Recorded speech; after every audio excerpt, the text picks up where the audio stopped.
Bonjour, bienvenue à cette séance sur la mentalisation et l'attachement.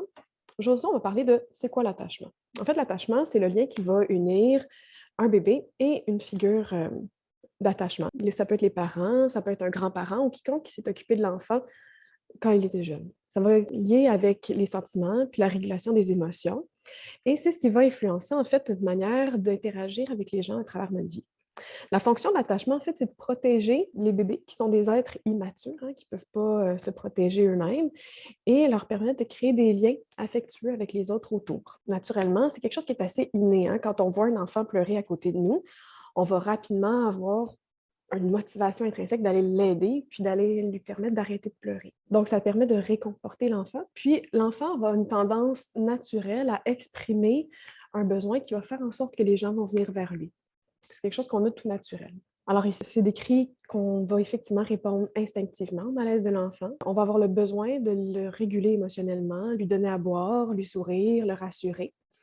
Et à force de répéter cette réassurance-là, donc à force que le besoin de l'enfant soit reconnu, ce que l'enfant va créer, c'est une image interne où le monde extérieur va être sécure, où la personne d'attachement est capable de le rassurer et de lui assurer un bien-être.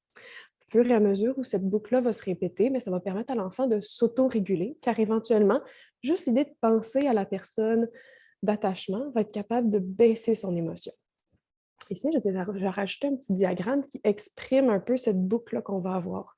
Donc, quand l'enfant est jeune, il va exprimer une détresse, par exemple, j'ai faim, j'ai soif. Et ce que ça va faire, c'est que ça va activer le système d'attachement de l'enfant qui va exprimer son besoin et chercher de la proximité.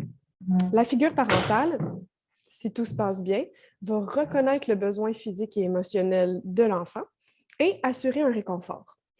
Au fur et à mesure où cette boucle-là va se refaire, l'enfant va construire une image de soi qui est sécure en relation aux autres et apprendre tranquillement à réguler lui-même ses émotions. Naturellement, à travers ces boucles-là, vous voyez qu'il y a beaucoup d'étapes qui peuvent être un peu moins bien faites, soit parce que bon, la figure d'attachement n'arrive pas à reconnaître le besoin, est absente pour plusieurs autres raisons, n'arrive pas à identifier le besoin de l'enfant, le néglige.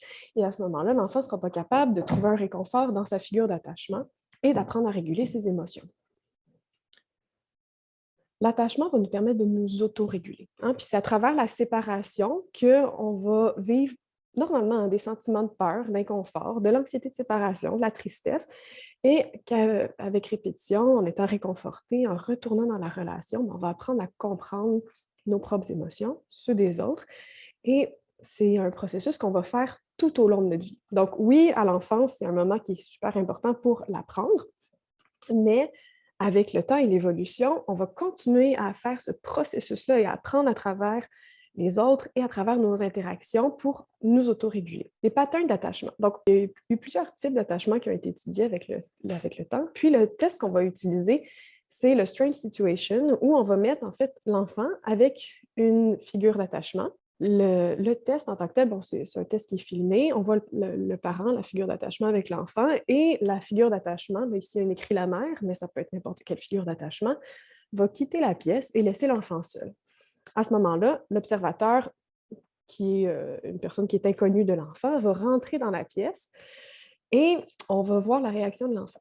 Normalement, donc, le fait d'être abandonné de sa figure d'attachement et d'être avec un inconnu va stimuler l'anxiété de séparation et la peur de la plupart des enfants.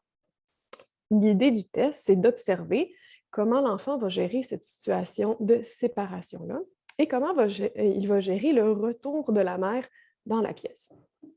Cet exercice-là nous permet d'identifier 3 types d'attachements qu'on va pouvoir classifier ici. Donc, le sécure, l'évitant et l'ambivalent. L'attachement sécure, donc celui-là, c'est celui que la plupart des enfants développent, c'est l'enfant va tout d'abord montrer un malaise. Donc, la mère quitte, il va avoir un malaise, il va se sentir inconfortable. Après un certain moment, il va se détendre un peu, parvenir à jouer avec les objets dans la pièce. Puis au moment où la mère va revenir, l'enfant va pouvoir gémir un peu, mais il va être facilement rassurable et recommencer à jouer avec la mère comme si ce n'était pas arrivé. L'attachement ambivalent, l'enfant est très anxieux par rapport à la figure d'attachement et probablement parce que la personne réagit de manière un peu imprévisible. Donc, l'enfant ne sait pas trop comment se positionner. Pour attirer l'attention du parent ou de la figure d'attachement, l'enfant va exagérer son expression émotionnelle.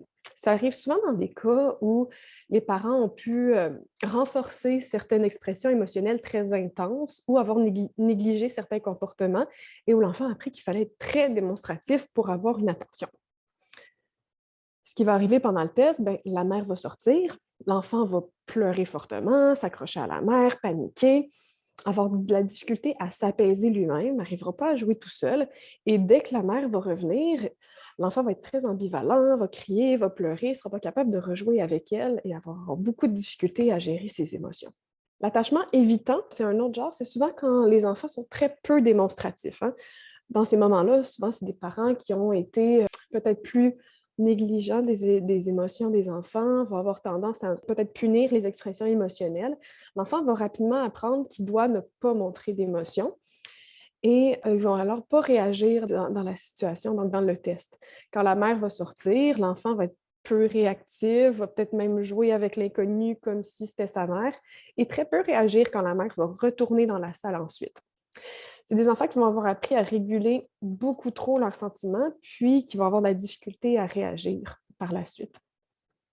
Quand ils sont confrontés à des conséquences négatives, bien, ils vont avoir très peu de réactions, puis on ne verra pas l'expression émotionnelle du tout. Et au contraire, ils vont être très refermés et n'auront pas tendance à aller chercher de l'aide dans leur relation. Je vous ai fait ici un petit diagramme, puis ça peut vous aider.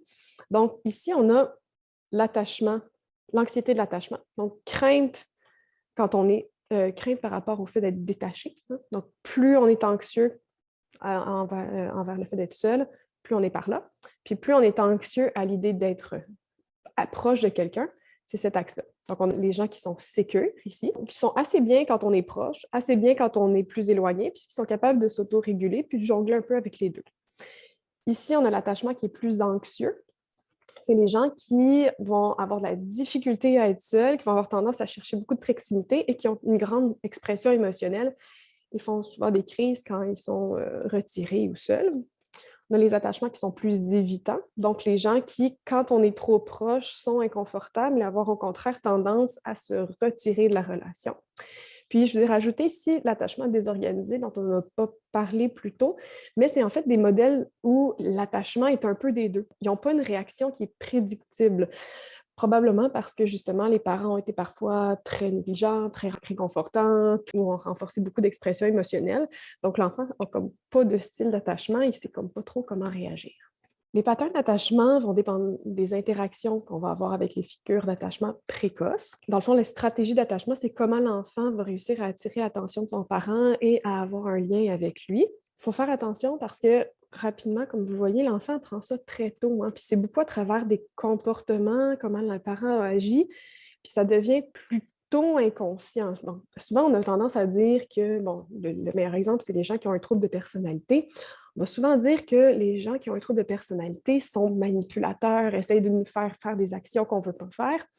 En comprenant les relations d'attachement, ce qu'on voit, c'est qu'en fait, c'est des comportements qui ont été appris très jeunes et qu'ils font probablement inconsciemment. Donc, il y a une partie qui est recherche de relations qui a été appris quand ils étaient très petits. Puis donc, l'expression émotionnelle, rapidement, eux ont appris que ça leur permettait une proximité ou pas avec certaines relations et ils le font automatiquement. Donc, c'est important de dire que ce n'est pas une recherche d'attention, ce n'est pas volontaire. Il y a souvent une grande détresse qui est associée et un pattern qui est malheureusement appris très, très tôt. Les modes d'attachement vont influencer les humains de l'enfance. Donc, naturellement, ça débute à l'enfance. Par contre, il ne faut pas être pessimiste et c'est quelque chose qu'on va travailler toute notre vie en construisant de nouvelles relations, en étant capable d'avoir confiance envers l'autre, en développant une manière de communiquer avec les autres.